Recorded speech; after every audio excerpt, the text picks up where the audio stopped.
Hello everyone, this is Vulture111 coming at you with an update on my Hieratic Dragon build. I think 2 months ago I already made a profile of my Hieratics. It's already been, like I said, 2 months, so I put in some cards and took out a couple, and now I kind of remastered my entire deck. So I'm just going to show you what I got so far and rate and see what you guys like about it. First off, of course, you'll always run triple Esed, level modulator of the deck, and you can automatically normal summon him without a tribute. And unfortunately, most Hieratic decks have to run triple Neptune. I mean, like, it's a good card, I guess. You can tribute one Hieratic monster to special summon it, and then you could also pop monsters. But the reason why I don't like it is because it's a level 5. That's just why I don't like it. And of course, the Cyber Dragon of the deck, Hieratic Dragon of Tifnuit. Like I said, he's the Cyber Dragon, so there's no real explanation for that card. And next, of course, you want to run Triple Sue. Very, very good card in my opinion. Level 6, you can tribute to special summon him, and you can pop back row. That's what I like about this card. And of course, a staple in all dragon decks, is Red Eyes Darkness Metal, staple. And I actually run 3 vanillas. I actually run 2 Wattails and a Luster Dragon, number 2. The reason why I actually run 3 vanillas is because that it kind of helps the combination go further, and it also gives me a safe zone. Because if I were to have three of my vanillas and a Hieratic Dragon on the field, I could then go for 2 Attumes, and if my opponent Valor's one of them, at least I still have one other to still use its effect. So that's why I like running 3 vanillas.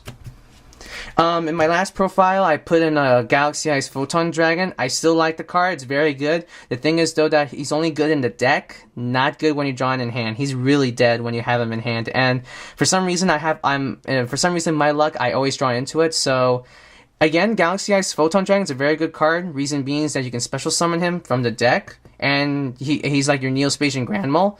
But I say take him out, unfortunately. Now I'll go to the spells. Of course, the Rhoda of the deck, triple Convocation, so there's no real explanation for that card.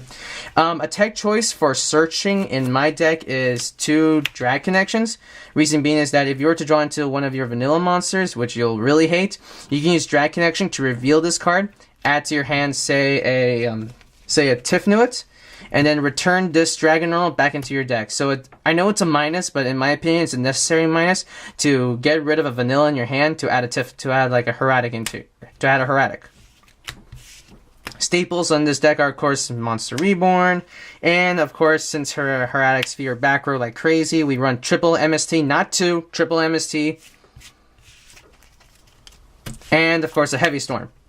A tech choice for my deck is that I actually run 2 Wingbeat of Giant Dragons. It's pretty much like running 3 MSTs and 3 Heavy Storms. You return 1 level 5 or higher dragon on your field back to your hand, and you can destroy all back row. I always combo this card with a Red Eyes Darkness Metal. If I have a 0 Type 1 Red Eyes, I'll just return this card back to my hand by using Wingbeat. Then I banish, like, say, a Tifnua that's 0 attack or just there on the field. Banish it to special summon him right back into the field, pretty much to reuse him.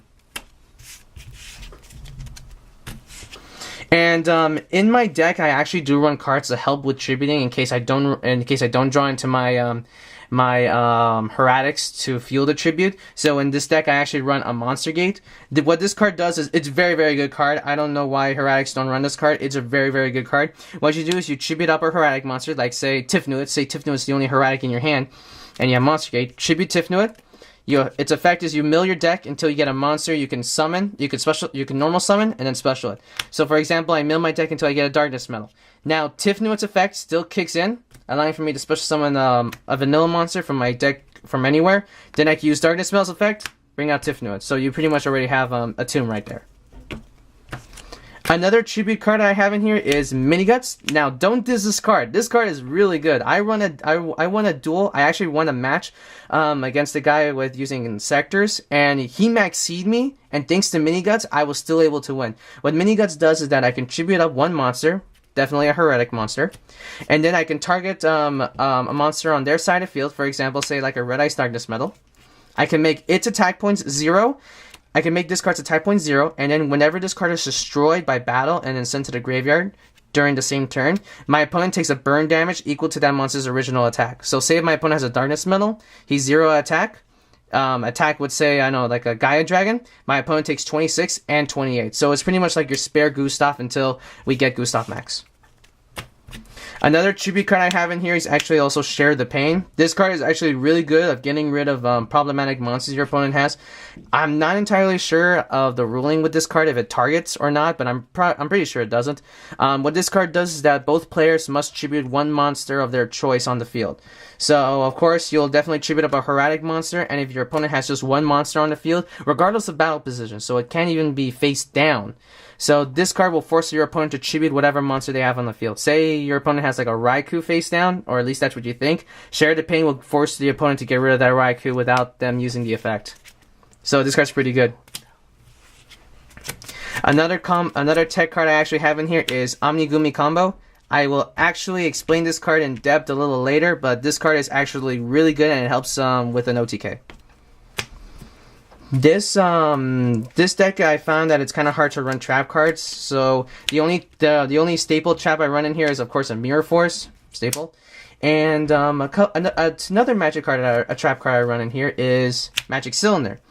What this card does is that it kind of helps finish them off when your opponent's already on their when you attempt to OTK. This card kind of helps finish them off. Say that you have every single monster, you have like triple Gaia Dragons and a Darkness Metal. Your opponent will most likely Dark Hole or surrender at that point. But say your opponent Dark Holes, he probably wouldn't care about your face down, so he'll just bluntly attack Magic Cylinder for game pretty much. This card just helps finish off your opponent.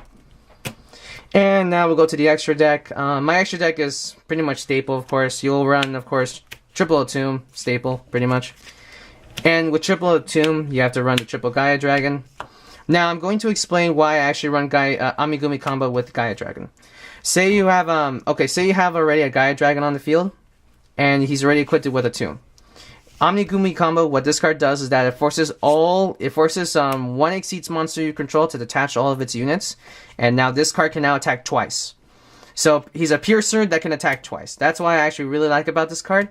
Also, what I like about it is that if you use a Tomb's effect to special summon a Darkness Metal, you can Chaos Overlay into Gaia Dragon, use Amigumi Combo, detach this card so that way he can attack twice. Then you can use Darkness Metal's effect to special summon that Tomb right back, and now you can Chaos Exceeds again to another Gaia Dragon. So this card pretty much already got you three monsters, pretty much three monsters, because this one can attack twice with 2600 and piercing.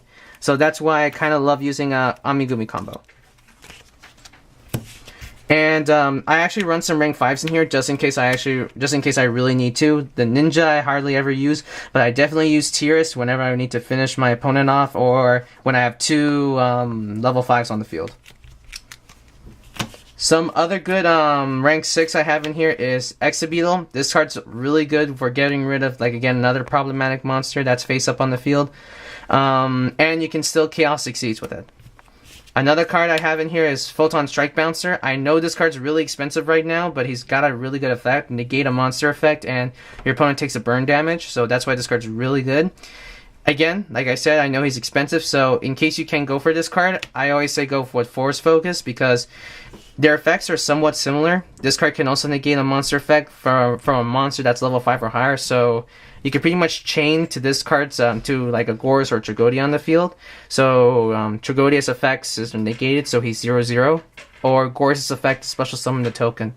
So this card can pretty much stop that, and he's a 28 beater, so that's why I like him. Let's see here. Some other cards to add in this deck is, of course, number 1, Gustav Max, which, thank goodness, Shonen Jump Magazine has officially announced that Gustav Max is going to be their next promo. So, guys that are trying to build a Hieratic deck, be sure to update your subscription or get one now, so that way you can get Gustav for a very good price. Otherwise, if you were to wait after the magazine release, you're not going to get Gustav because he's probably going to be $100. That's my opinion, and that's probably what everyone's going to price Gustav. So that's pretty much it. Please rate and comment about the video, and thanks. Bye.